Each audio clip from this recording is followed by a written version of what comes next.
Bonjour, Nabandeko, Bazolande émission à réflexion. Dans ce pays mingi, kozanisika oyo nzamba permettre nga ko répondre na question et tout nami. D'abord na nasengi merci, pe na pesimbote na maman Rebecca, pe frère Lumière, bazo présenter émission à réflexion.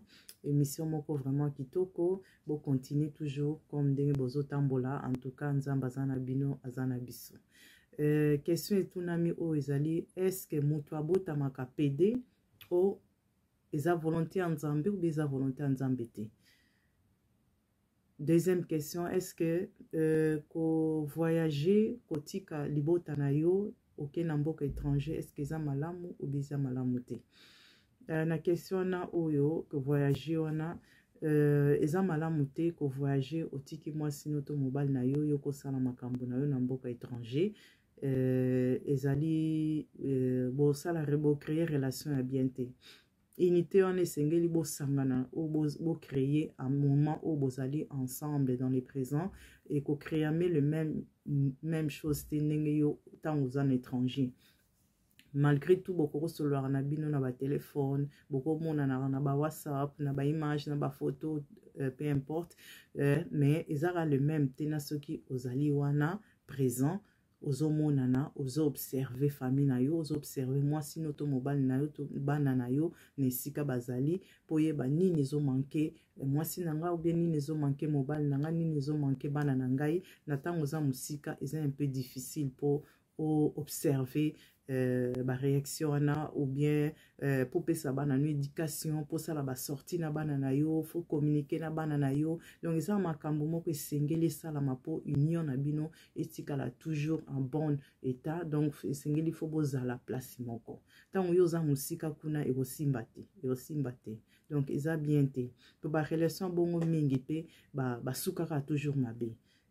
Basuka toujours mabe, donc yango wana eza bien te ok pendant 2 ans 3 ans oko sala makambo ou bien ok ko sala musala moko oumeli kuna ba msusu mona bakenda komona zui mwasi mususu bien azui mobali mususu, donc moi si de place azala ki azui mobali mususu moni ke foyer et baby, donc ce ko sa ki voyage ana te linga ko beba te, donc yango wana babi relation se créer amaka kaboza la place moko. Mais ils en ont mususu ezali pe okoko ke non mission moko ndeti nzamba pesi mission moko ke na mboka moko pendant 2 mois, pendant 6 mois, pendant une année, c'est faisable. On est encore faisable, ok, vous êtes en contact, mais il y a longtemps que ok vraiment des pokenda otika foyer na okaka boye kaka wana ma ekosimbate esimbakate ezana miso nzambe na ekosimbate esimbakate po bon na miso nzambe na koloba naza na oncle na ngai oyo bala mwasi na ye, mwasi azala na poto, mobali akenda Afriki, mais ayaka de temps en temps, mais eza mission moko akendelaki kuna na Afriki na compte église. Donc mission akendelaki asalaki un peu de temps au poison en Afrique, akoza asali ba 10 ans kuna, mais na osola ba téléphone, mais moi si nazako kende tout le temps. Moi c'est nazako kende tout le temps, bana nipe bazako kende tout le temps, yazaki na mission kuna na kamba pour sala makambo na ye kuna esengele asala.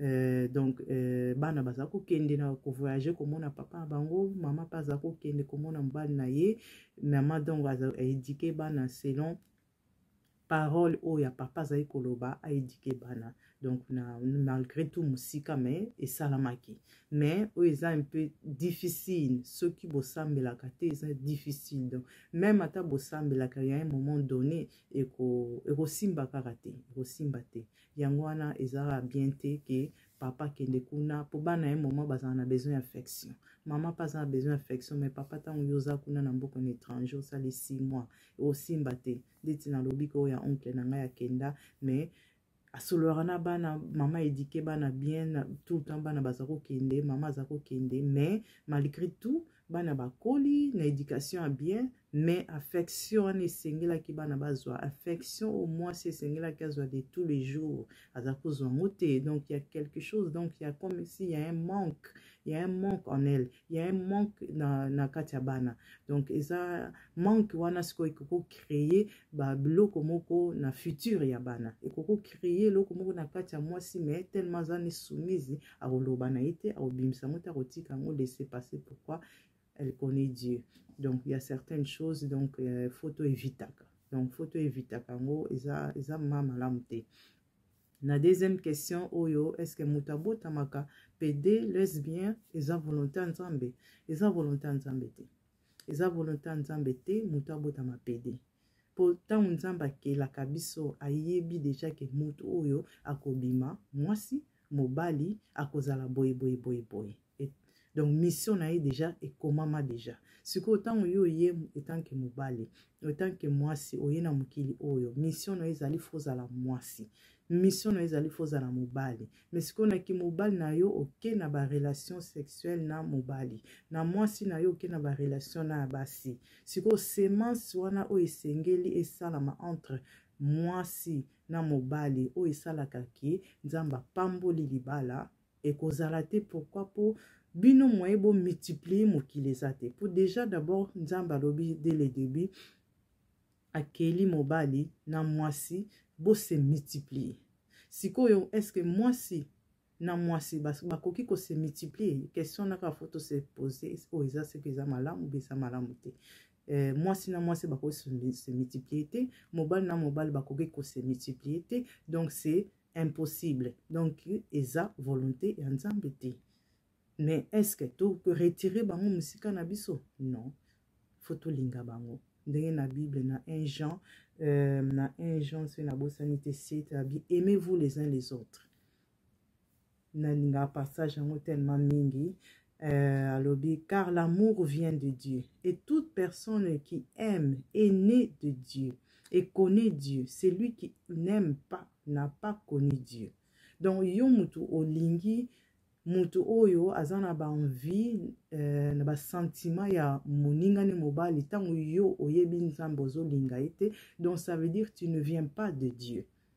Donc mutu azana ba sentiment ya mwasi na mwasi, mais yo étant que enfant de Dieu oyebi nzambe olingi ete, donc ça veut dire tu ne viens pas non plus de Dieu. Na ye kutu oyo azana ba envie na ba sentiment na mabe ozo yene yele kati na ye, mais aza quand même na amour.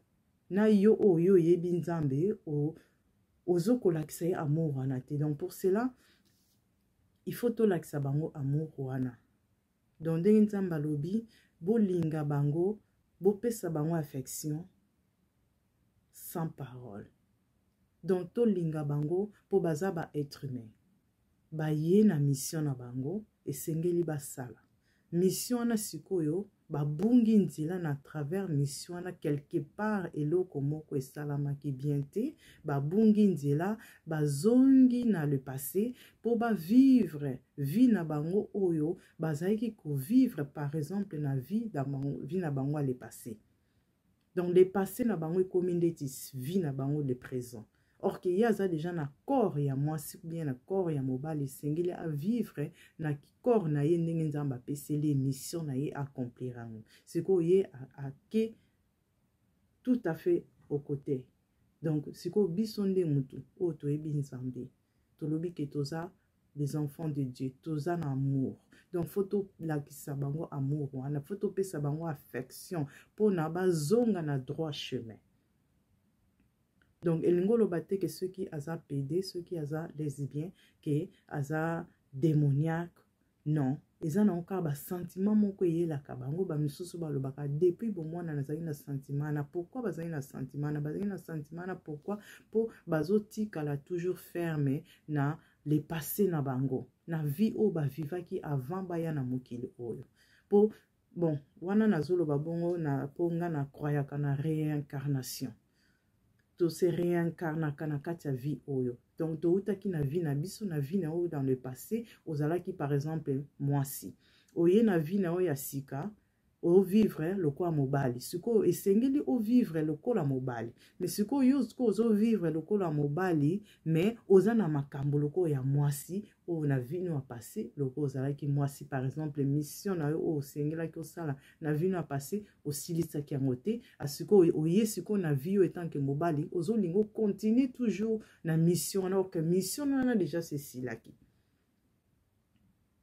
Donc wana eza un peu makanisi na ngai na o na koki koloba concernant oyo mibali na basi oyo base comportaka oyo bazaka na basentiment wana ke eza volonté ya nzambe te, eza volonté ya nzambe te, ezalaka basentiment oyo eyelaka bango oyo ekoki mpe kolongwa na amour, parce que l'amour est l'accomplissement de tout.